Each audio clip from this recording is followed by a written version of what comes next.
రంగాపురం 2వ సెంటర్ నందు నేను ఆయాగా పనిచేస్తున్నాను. నా పేరు రామేశ్వరి. నాకు 3 బిడ్డలు. నా భర్త కూలి పని చేసుకునేవాడు. నేను అక్కడ 23/11/2015 నుండి 10 సంవత్సరాల నుంచి అక్కడే పనిచేస్తున్నాను. నేను ఈ మధ్య మా టీచర్కి ఆరోగ్యం బాగోలేని కారణంతో ఆమె జూలై 16వ తేదీన రిజైన్ ఇచ్చి వెళ్ళిపోయినారు. అదే సమయంలో మేము సిడిపిఓ శంషాద్ బేగం మేడం గారిని కలిసాము. కలిసిన తర్వాత ఆమె మీ సర్టిఫికేట్స్ అన్నీ ఇవ్వమంటే 29/8వ నెలలో నేను సర్టిఫికేట్స్ అన్నీ ఆమెకు సబ్మిట్ చేసినాను. నీకే వస్తుందమ్మా, ఆ సెంటర్ ఆయా అర్హురాలే కాకపోతేనే వేరే వాళ్ళకి ఇచ్చేదని చెప్పి నాకు అప్పుడు మేడం గారు చెప్పినారు. ఇప్పుడు 2-3 రోజుల నుంచి ఏమైందో తెలియదు.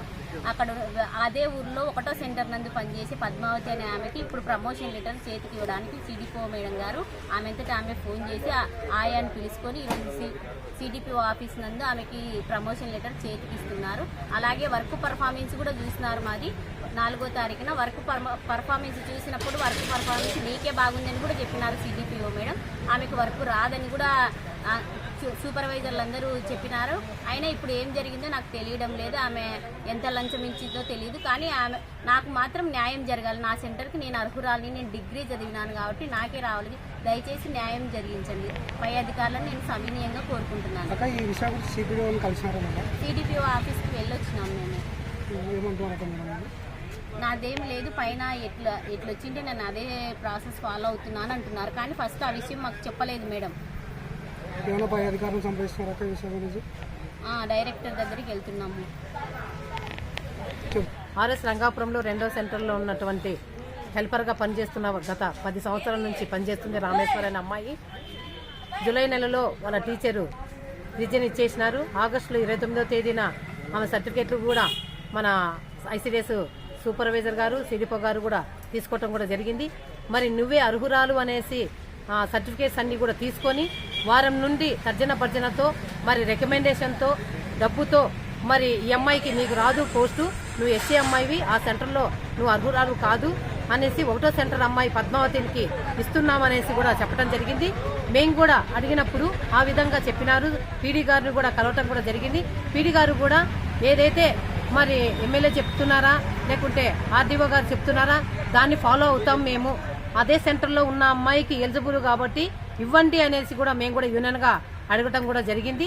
మరి అది ఇప్పుడు లేదు, గతంలో ఉండేది ఇప్పుడు లేదు అనేసి, అంటే ఒకప్పుడు ఒక రకము ఇంకొకప్పుడు ఇంకొక రకం అనేసి కూడా యూనియన్ ద్వారా మేము కూడా ఖండించడం కూడా జరిగింది.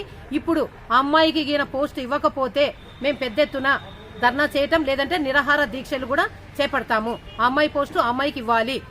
ప్రభుత్వం నుంచి ఎటువంటిది కూడా ఇబ్బంది లేకుండా ప్రభుత్వం మరి సెంటర్లు ఖాళీగా ఉన్నాయనేసి, పోస్టులు ఉన్నాయనేసి కూడా పేపర్లు ఇవ్వకుండా, పేపర్లో అడ్వర్టైజులు కూడా ఇవ్వకుండా మేము ఇంత అమౌంట్ మేము అమ్ముడుపోతున్నాము, ఇంత అమౌంట్ అనేసి కూడా ప్రభుత్వం కూడా చెప్తే బాగుంటది అనేసి కూడా యూనియన్గా మేము ఖండిస్తున్నాము.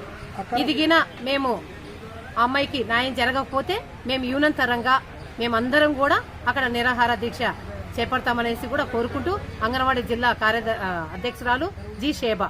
అక్కడ రంగాపురం 2 అంగన్వాడికి సంబంధించి అంగన్వాడీ కేంద్రం సంబంధించి ఉండాల్సిన పోస్టు 1వ వార్డులో 4 అంగన్వాడీ కేంద్రాలు ఇస్తున్నారు కదా, దీనిలో ఏం జరిగిందంటారు? అది అవినీతి జరిగిందనేసి మేము ఇప్పుడు చెప్తున్నాం. ఈ రోజు మాకు తెలిసింది అవినీతి జరిగింది. వాళ్ళు డబ్బులకు పోసినారు, డబ్బులు వేసినారు. అందుకనేసి ఈ అమ్మాయి డబ్బులు అడిగితే కూడా నా దగ్గర లేవు, నేను బీదరాలను, నా చేత కాదు, గతంలో 3 నెలల నుంచి ఈ అమ్మాయికే పోస్ట్ ఇస్తున్నాము అనేసి కూడా పీడి ద్వారా కూడా మాకు ఈ అమ్మాయి పేరే వచ్చింది అనేసి కూడా విన్నాము. ఈ 2 రోజులలో నీకు కాదు పోస్టు, మేము అమ్మాయికి ఇచ్చేస్తున్నాం అనేసి కూడా చెప్పడం జరిగింది. అధికారులు ఈ రోజు కలిస్తే ప్లేట్ మారుస్తున్నారు. ఈ అమ్మాయి ఎలిజిబుల్ కాదు, ఆ అమ్మాయి అయితే ఎలిజిబుల్, ఆ అమ్మాయి సీనియారిటీ ఉంది అనేసి అంటున్నారు సిడిపో గారు. అదేవిధంగా ఆ ఆర్డర్ పేపర్ ఈరోజు ఇవ్వటం కూడా జరుగుతుంటే ఏది ఆర్డర్ పేపర్ చూస్తాను అనేసి ఈ అమ్మాయి తీసుకొని ఉంటే వెంటనే అది ఇంకొక వాళ్ళ తోడుకోడలు అమ్మాయి, ఎలిజిబుల్ అమ్మాయి తోడుకోడలు చింపేసిందంట. ఆ విషయం కూడా మేము ఇప్పుడు ఈరోజు సంప్రదిస్తున్నాము. పోలీస్ స్టేషన్ కూడా రావటం కూడా జరిగింది. ఈ అమ్మాయిని ఖచ్చితంగా ఈ అమ్మాయి పోస్ట్ ఈ అమ్మాయికే అర్హురాలకు ఇవ్వాలనేసి కూడా మేము మనవి చేస్తున్నాము.